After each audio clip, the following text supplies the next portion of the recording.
বিসমিল্লাহির রহমানির রহিম। নুরুল ইসলাম দেওয়ান 1944 সালের 1 জানুয়ারি তাহার জন্ম। ইসাপুর গ্রামে সম্ভ্রান্ত এক মুসলিম পরিবারে। 2 ভাই 2 বোনের মধ্যে সবার বড় নুরুল ইসলাম দেওয়ান।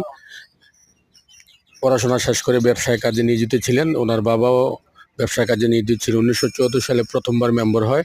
86 সালের প্রথম দিক দিয়ে যখন দেশ স্বাধীনের পর জাতীয়তাবাদী দল গঠন হয়, তখন থেকেই নুরুল ইসলাম দেওয়ান জাতীয়তাবাদী চেতনায় আজ 2025 39 বছর 40 বছর যাবৎ নুরুল ইসলাম দেওয়ান এই জাতীয়তাবাদী চেতনায় উজ্জীবিত ছিলেন।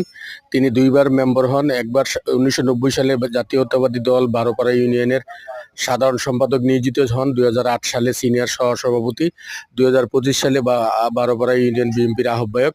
এখন তিনি সভাপতি প্রার্থী। ছেলে সন্তান নিয়ে খুবই ভালো আছেন, ফুরফুরে আছেন। আপনাদের সকলের কাছে এই এই বর্ষিয়ান নেতার সুস্বাস্থ্য ও দীর্ঘায়ু কামনা করি।